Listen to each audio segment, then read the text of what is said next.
J'ai préparé les lectures de ce dimanche. Vous avez peut-être été un peu surpris puisque vous n'avez pas lu celle que nous avons proclamée.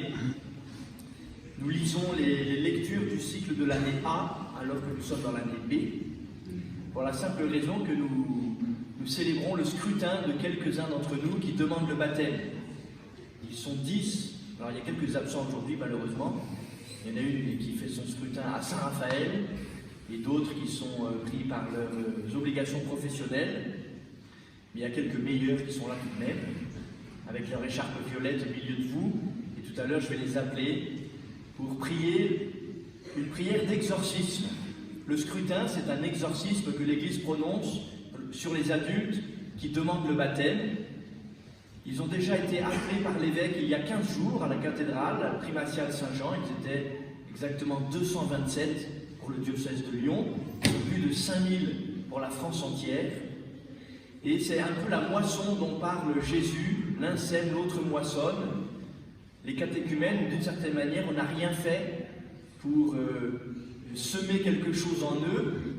Et c'est la grâce du Seigneur qui les pousse à entrer dans l'Église et à demander le baptême.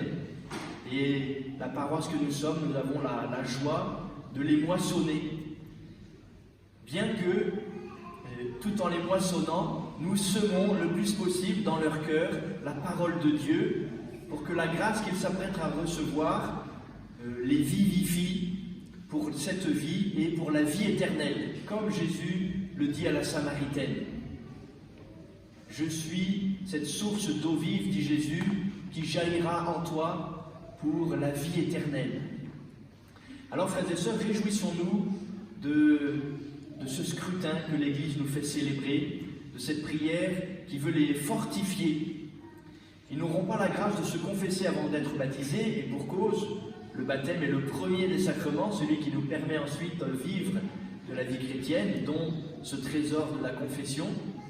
Et parce qu'ils ne peuvent pas se confesser, on prie sur eux pour les purifier du péché originel et de leurs propres péchés qu'ils ont malheureusement, eux aussi sans doute, parfois commis. Et le baptême viendra d'une manière puissante les plonger dans les eaux vives du salut, les laver dans le sang de l'agneau, et ils seront tout purifiés et ils renaîtront à la vie nouvelle des enfants de Dieu. Alors, les chers catéchumènes, et vous tous ici présents, accueillons cette belle page d'évangile un peu longue, mais particulièrement éloquente, pendant que nous nous préparons soit à être baptisés, soit nous les vieux baptisés, à renouveler les promesses de notre baptême dans la nuit de Pâques. Accueillons cette rencontre de Jésus avec la Samaritaine comme un désir qu'a Jésus de nous retrouver chacun. Donne-moi à boire, dit Jésus. C'est ça qui est mystérieux dans la vie chrétienne, c'est qu'on a l'impression que c'est nous qui faisons l'effort de venir à la messe, par exemple. Et bravo si vous avez fait cet effort de vous lever ce matin pour être là à l'heure, et bravo même aux retardataires.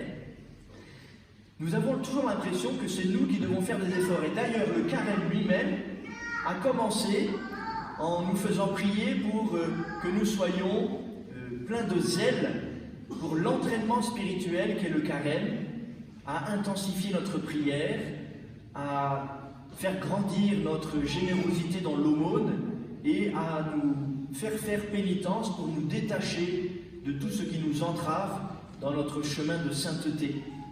Et donc oui, la vie chrétienne réclame en effet un effort personnel, souvent renouvelé. Et pourtant, la vie chrétienne n'est pas d'abord un effort. La vie chrétienne est d'abord une grâce. C'est Jésus qui vient à nous. Et c'est lui qui a soif de nous rencontrer, de nous donner part à sa vie, de nous donner en partage tout l'amour qui l'anime de toute éternité avec le Père et l'Esprit Saint. Comme saint Paul en a fait l'expérience et le rapporte dans la deuxième lecture que nous avons entendue dans la lettre aux Romains, où il nous parle de l'amour de Dieu qui a été répandu dans nos cœurs par le don de l'Esprit Saint. Voyez-vous, la vie chrétienne, et vous les catéchumènes qui demandez à être chrétiens, retenez bien ceci, la vie chrétienne, c'est d'abord d'accueillir le don que le Seigneur veut nous faire de sa vie, de sa grâce. Donne-moi à boire. Il a soif de nous rencontrer. Et lorsqu'il nous rencontre, il nous dit, un peu comme une prière de supplication, que nous ouvrions notre cœur à sa grâce.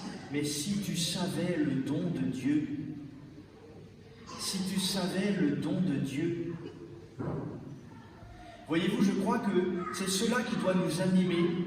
En même temps, c'est cela qui doit nous pousser à cette fameuse semence de la parole de Dieu que nous sommes chargés de répandre autour de nous.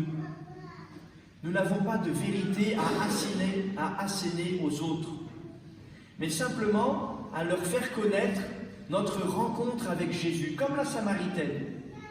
Elle ne vient pas expliquer la vie aux autres, elle vient leur dire, j'ai rencontré celui qui a illuminé ma vie. Il m'a dit tout ce que j'ai fait, même mes péchés. Il ne m'a pas condamné. Il m'a donné l'eau vive, l'eau qui jaillit en vie éternelle. Alors, frères et sœurs, soyons renouvelés par cette parole de Jésus qui s'adresse à nous aujourd'hui. Si tu savais le don de Dieu. Amen.